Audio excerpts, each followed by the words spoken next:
Marine reacts to Warhammer 40K's Legion of the Damned by Arch. As always, I'm going to be leaving a link to the original video channel down in the description below, so go ahead and make sure that you check them out.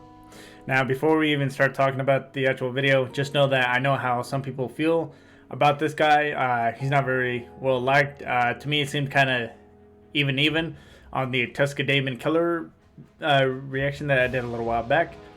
Now, as far as that goes, I'm watching this only because I really want to get different points of views on the Warhammer 40K lore in general.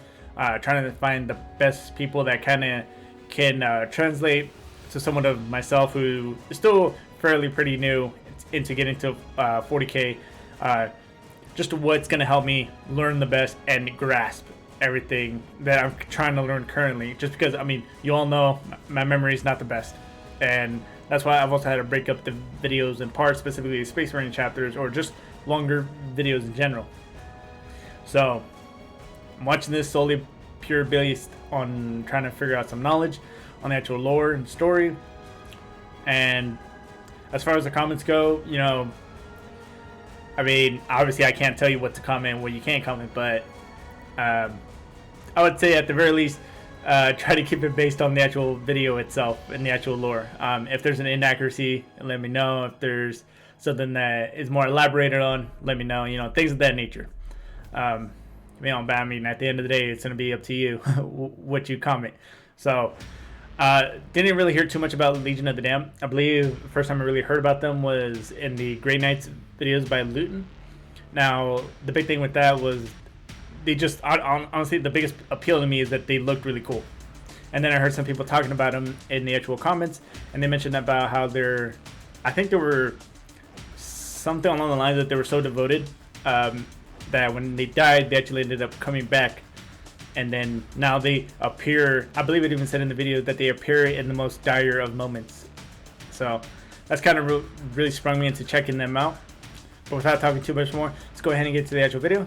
But before we do, don't forget to like, subscribe. It really does help me a lot. Hit that notification bell right there, where you get notified every time I do upload. Sometimes uploading twice a day. Now I'm working on them whenever I can, and then releasing them early the next day. That way when you all wake up, you have a fresh new video first thing in the morning. So without further ado, let's go ahead and see what the Legion of the Damned is all about.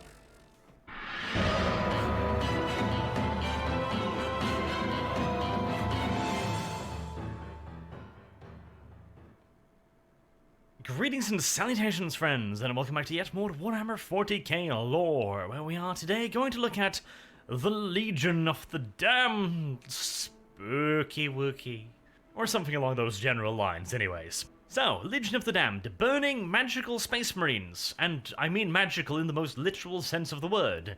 They, amongst other things, are on fire.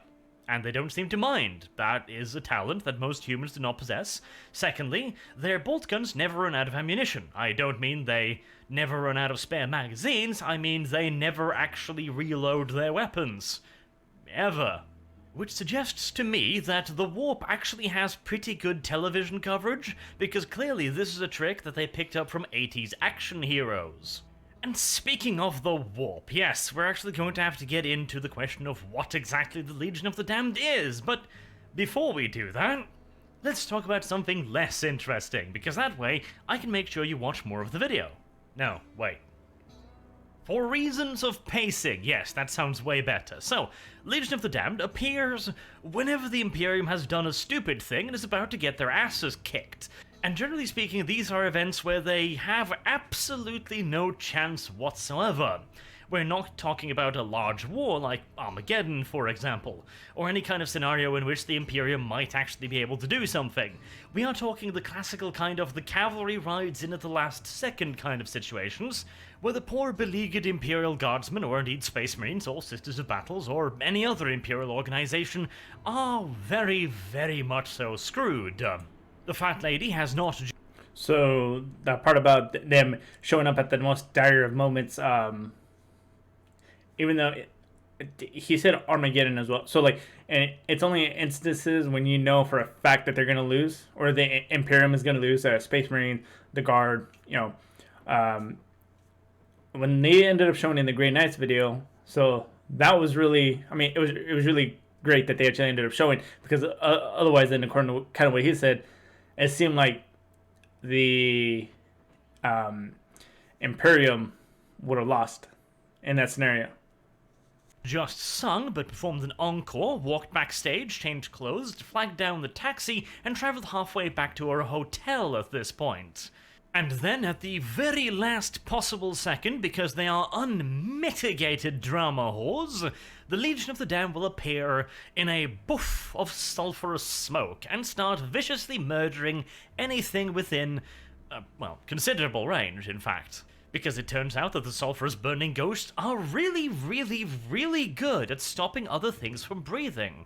In fact, they are so talented at the art of liquidation that the previous masters of said job, the Adeptus Astartes, look upon the fiery apparitions of the Legions of the Damned with undisguised green-eyed envy. Now, of course, part of the reason why they are so incredibly good at mass liquidations is due to the fact that they cheat like filthy little bastards and don't have to reload their weapons. They are also pretty much all psychers to one degree or another. They have been proven to at the very least have telekinetic talents, which means that they can turn a greenskin's bones to mushy mush just by glaring at him, which is a very useful talent when you're trying to make them stop moving. And there is of course also that whole covered in flames things. As I mentioned in the Flame Falcons video, fighting an opponent in melee combat that is literally on fire, yet provides him with absolutely no disadvantages, is uncomfortable. Not simply because the dude is literally on fire, and fire has a nasty habit of warming up the nearby area and spreading to other things filled with fat and burnable materials, like, for example, enemies, but it is also considered to be slightly unnerving by most sentient creatures to fight what appears to be a demonic being covered in hell flames, bearing down at you with a massive two-handed sword also covered in hell flames. Not to mention the fact that they fight in eerie silence, never uttering so much as a grunt, a war cry, or any sound of pain whatsoever. There is also the whole thing about their armor being pitched black. Not as in their armor is painted black, as in their armor seems to literally absorb light. Indeed, the only reason they aren't simply a poorly defined black outline bearing down on you with murderous rage is the fact that their iconography glows with the same corpse light that they are surrounded with. Indeed. Alright, so going based off of that whole premise. Okay, so as in Legion of the Damned itself says, it seems like obviously they were dead Space Marines that come back, help the Imperium in the dire circumstances. Now, they don't have to reload. Seems like they just have infinite ammo, covered in flames. Obviously, that would make any enemy, specifically, say, for example, orcs, to really get close and engage in melee combat. The fact... So, obviously, this wouldn't have been a chapter that was created when they were alive. I mean, because they are technically dead, right? Now, if it wasn't created when they were alive, then that means it would have been created, and this is me just guessing a lot, after death.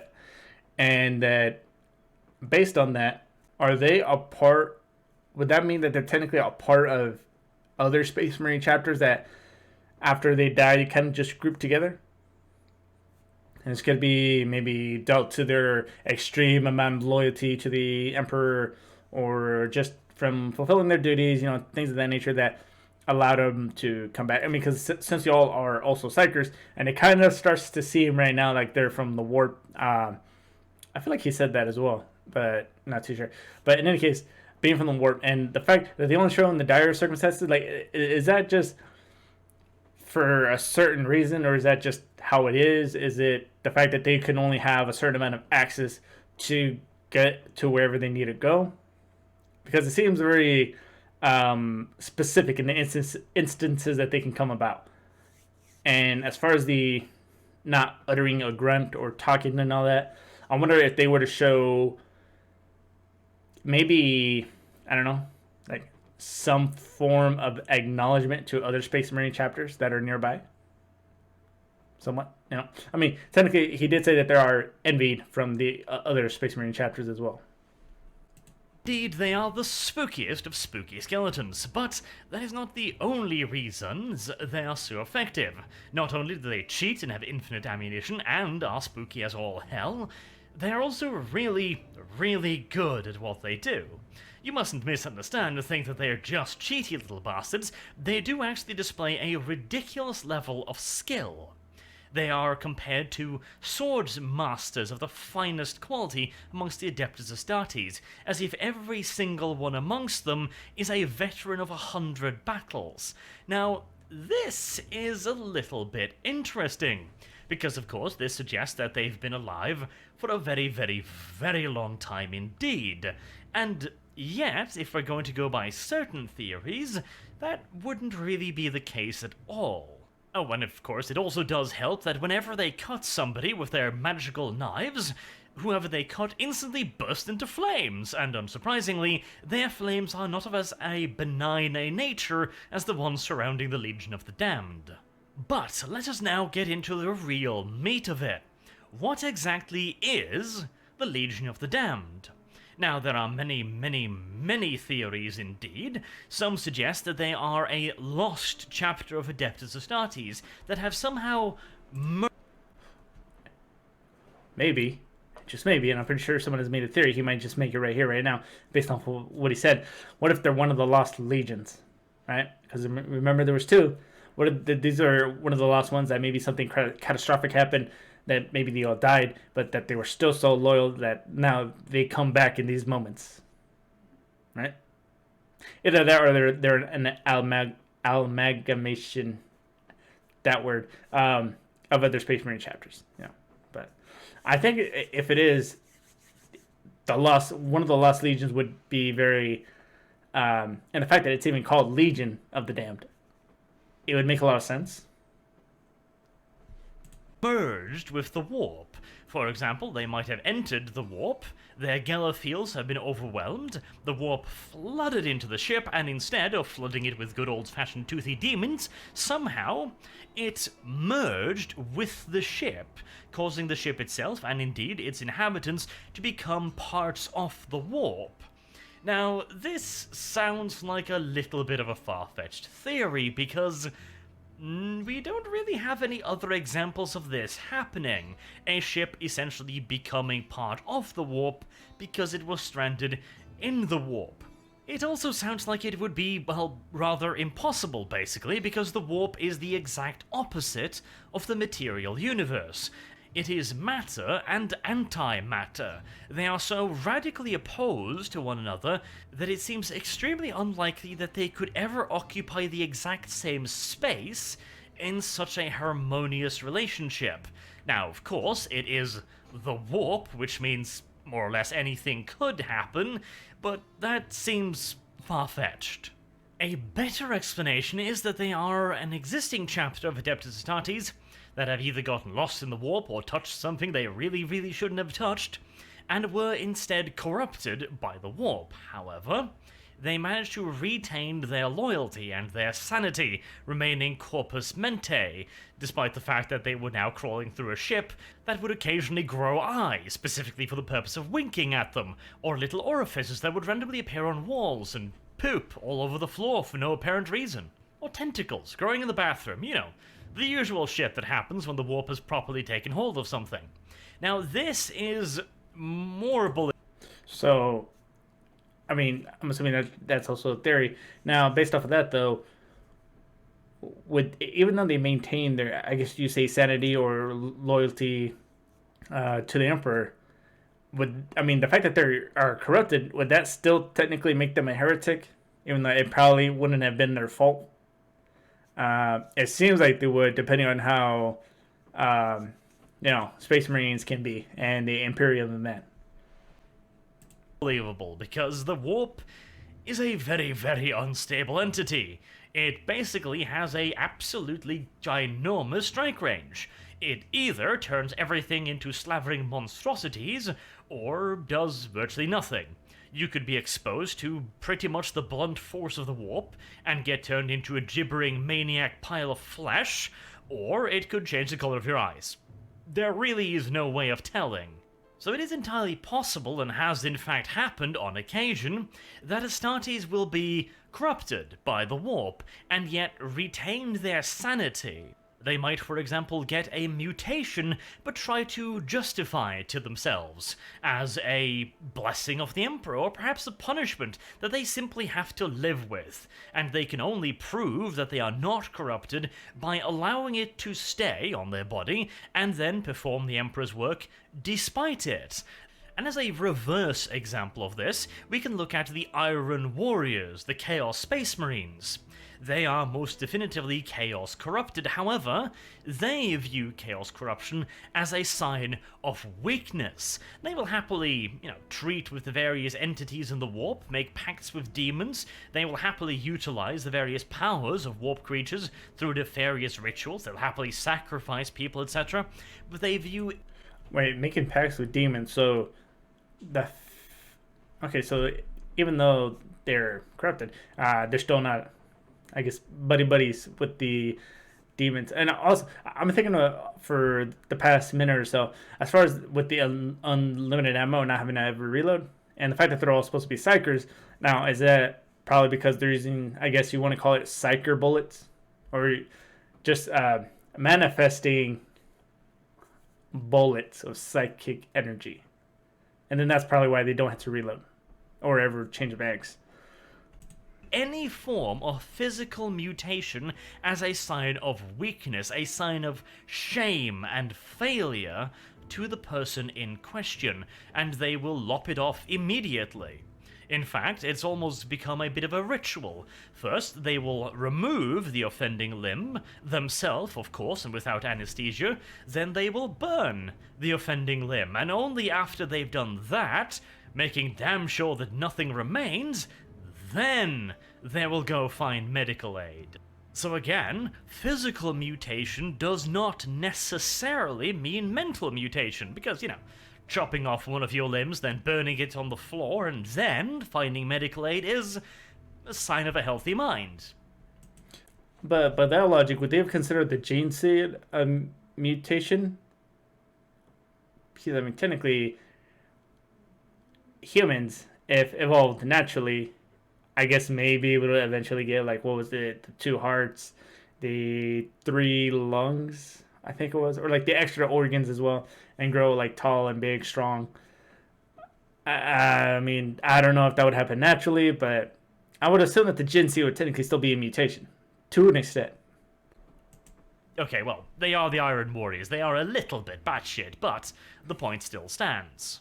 This does, of course, not really narrow down the possible candidates much. A common theory is that they are the Firehawks, who disappeared in the warp after being dispatched to deal with a Dark Eldar incursion never to be seen from again. Now, this is of course possible, but there's also no real guarantee. In fact, I personally think that they are not Legion of the Damned, but that they have somehow been affected by the warp. I think that they are an organization of corrupted Space Marines that are still loyal to the Imperium. So, they're not dead then. They're still alive. And if they are still alive, then can they die? I would assume so if they're being considered still living, but I would assume it would be a lot more difficult to kill them.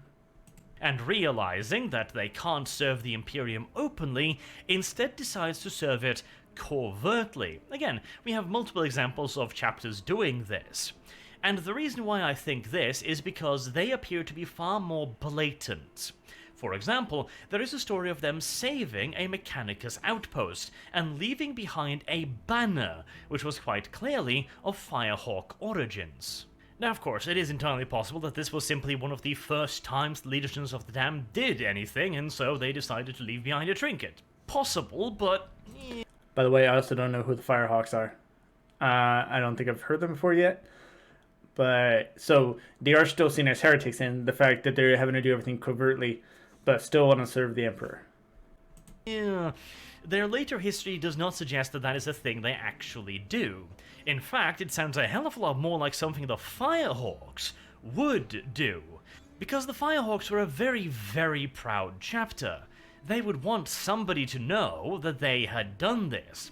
And additionally, the Legion of the Damned does not display any clear insignia, beyond, skulls and glowy things, which is again something that would go against the Firehawks. Now, of course, they might have determined that they were cursed, and therefore they would want to purge their heraldry to keep it pure, but again, that doesn't seem like something they would do.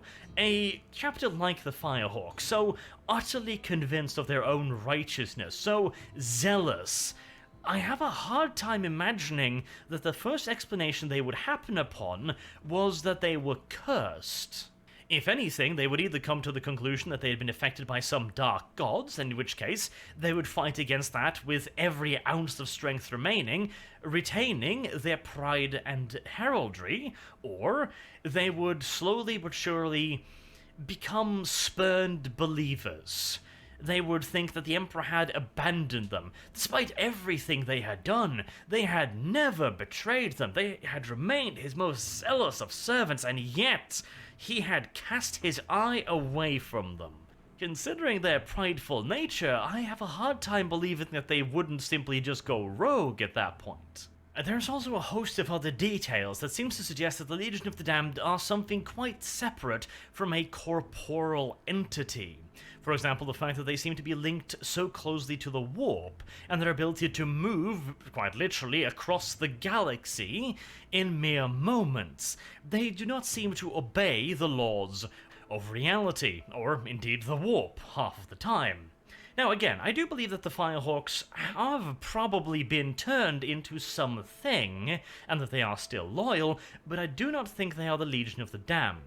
For example, we know that the Firehawks still utilize ships, as one of them have been registered after their supposed disappearance, and the Legion of the Damned doesn't seem to, at all.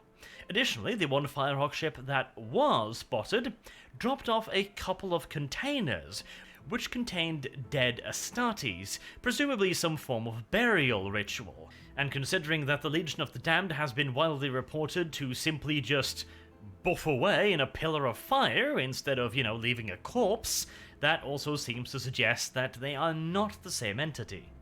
There is another theory that suggests that they are, quite literally, the Legion of the Damned, that they are ghosts. Dead Space Marines returned to life for one last chance at glory to do... Okay, so now, based off of what he said about that, none of this is confirmed. All this is just a lot of theories, so the Legion of the Damned, at least to this point, as far as I know, is still kind of shrouded in mystery as to what they are. And I feel like that might be a story choice, so that in case they ever want to give them a more fleshed out backstory. But I feel like that's kind of the point, though, is that you're not really supposed to know. And all this is just theories based off what people have read in between the lines, so to speak. But to me personally, I feel like it'd be cool if they were like the ghosts of different Space Marine chapters that just ended up banding together in the afterlife. One last good deed for the Imperium before slipping away into the Immaterium. This would not be an entirely unheard of event. Ghosts are real in 40k. They do exist, although not in the way we would refer to ghosts. They are more along the lines of echoes of particularly horrifying events, for example, might leave a literal echo, as in a replaying of the event in the area where it happened. So, if your granddaddy died in a particularly vicious and horrifying way, you could potentially talk to him. Or hear him screaming a lot, basically. It's not exactly something that would normally be considered to be utilized in this fashion, shall we say. The dead usually don't come back to life to protect the living in 40k, but Space Marines being Space Marines, perhaps their will is simply stronger or sufficiently different for them to impose themselves upon reality, even in a dead state, in a more direct fashion. Not impossible, although I can't come up with any examples off the top of my head that I would consider to be able to back up this particular idea. The best comparison I think I could come up with is something that is similar and yet not really similar. It's from a Gaunt's Ghost book, or indeed a short story, I believe, where a sniper is in a temple. The temple gets hit by some such nonsense, and the sniper takes a pretty severe blow to the head. After this, he starts seeing an angel. A literal angel, a woman with wings and everything, that tells him that he needs to fight on. He tries to explain to the angel that his head is hurting a lot, and that he's really not in any shape to do anything at the moment, at which point the angel puts on a commissar cap and pulls out a pistol from God knows where, and tells him of the consequences to not fighting on, at which point the sniper, realizing what's best for him, picks up his weapon and, as if by some miracle, through the lens of his sniper scope, he immediately spots the enemy's leader, a rogue preacher leading a massive horde of chaos-worshipping zealots. If he dies, the horde almost certainly is going to disperse. And, while feeling, quite literally, the barrel of the bolt gun pushing against the back of his head, as if he is experiencing some incredibly heavy headache... Commissaries are really... Oh, you just said headache. In any case, commissaries really know how to get you motivated. He takes aim, fires, and plants a supercharged lasbolt right through the rogue preacher's skull. And as predicted, the entire enemy horde looks at their hero, their icon, their literal link to God falling, with a gargantuan hole blasted in his head. They waver, and they flee, saving the Imperial Guard regiment in the process. As the sniper turns around, there is no angel there, except a statue of a saint, a winged woman. Okay, I thought he was going to say somebody very specifically. But I've been realizing that a lot as well. It's always, if you can take out the leader, say for the orcs, or in this case scenario, the chaos, the zealots, as he said, everybody immediately disperses.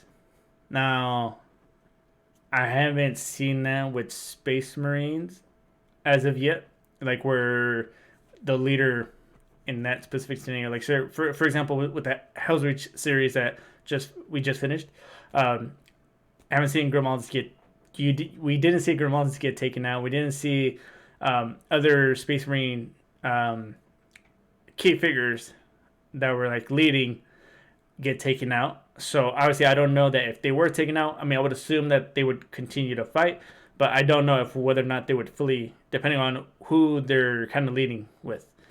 But as far as with the orcs, if you kill the war boss, the rest will either fight each other or they'll leave. And that kind of just seems to be a reoccurring theme. So, aim for the leader. Coincidence? Perhaps. Maybe he really did hit his head and, well, imagined the whole thing. Maybe it was all just one big coincidence.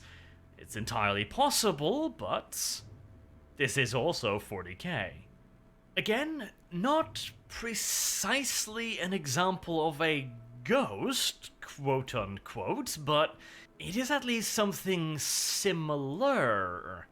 I think this theory might have part of the truth, but not the full truth. I suspect they are not some corrupted Space Marine chapter. Indeed, I do not believe them to be corporeal at all. I think they are simply demons. So let me expand upon this a bit, shall I? So, we know how chaos functions. They gain power through belief and certain actions. For example, an act of rage empowers Khorne. Drastic and/or radical change empowers Tzeentch. Corruption and rot inspires Nurgle, and giant throbbing semi-electrical dragon dildos inspire Slaanesh. But those are of course not all the feelings in the universe. In fact, there's quite a few others, and we also know that just general belief can have an effect on the warp, and in turn, an effect on the material universe. For example, when you have millions upon millions of orcs together, their technological capabilities increase drastically, despite the fact that they don't appear to actually regain any real technological skills. They can create spaceships, although the spaceships would not be considered to be void capable by the Imperial Navy, and yet they are. Another, perhaps even better example is their aircraft. By any normal understanding of the laws of gravity and physics, an orc fighter bomber should simply not be able to get off the goddamn ground. Its half-assed construction, its material composition, and the virtually non-existent maintenance should guarantee that the aircraft should shake itself into tiny little pieces on takeoff. And yet, not only does it get off the ground, it is, in performance, comparable to Imperial Navy Thunderbolts. And from what I do remember, only when the orc is handling it can those ships, weapons, etc. actually work. Don't remember who it was from, but I think it was people were telling me it was a commissar that ended up picking up a gun that an orc had and tried shooting it. Didn't work. He pulled it with the orc's finger, and then it worked, if I remember correctly.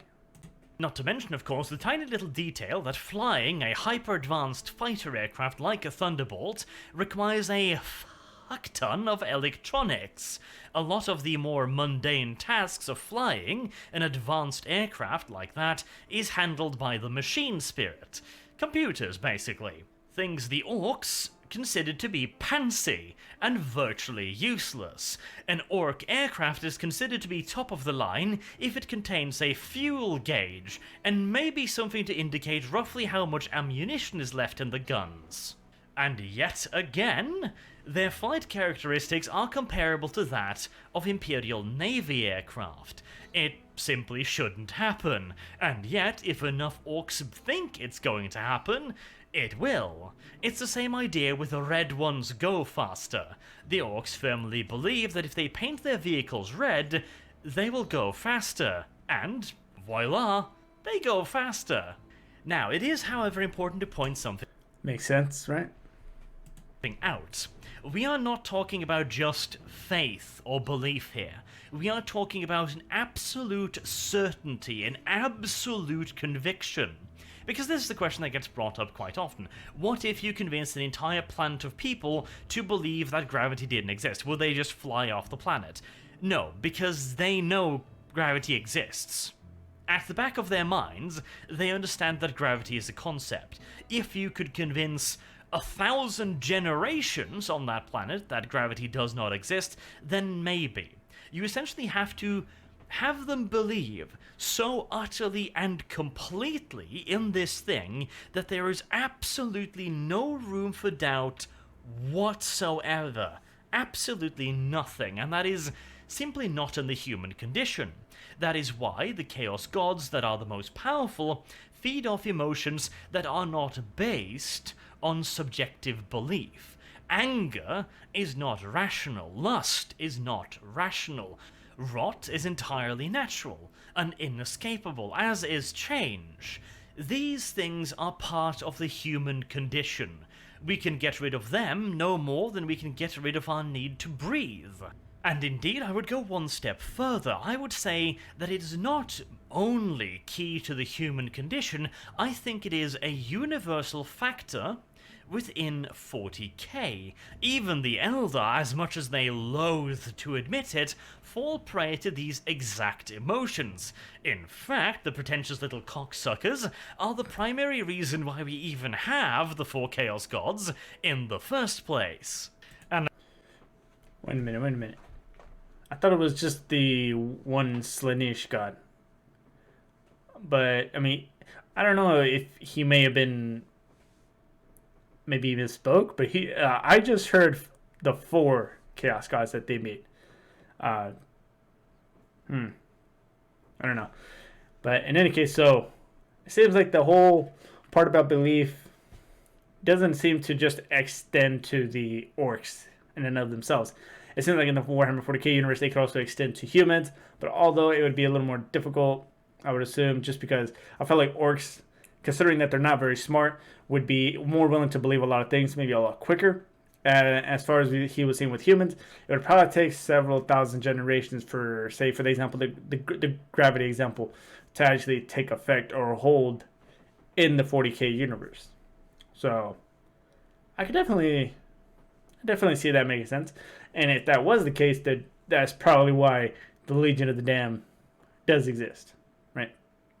Or the fact that they possibly just always think that no matter what, the Imperium's never going to lose. That it's always going to have kind of the ace in the hole.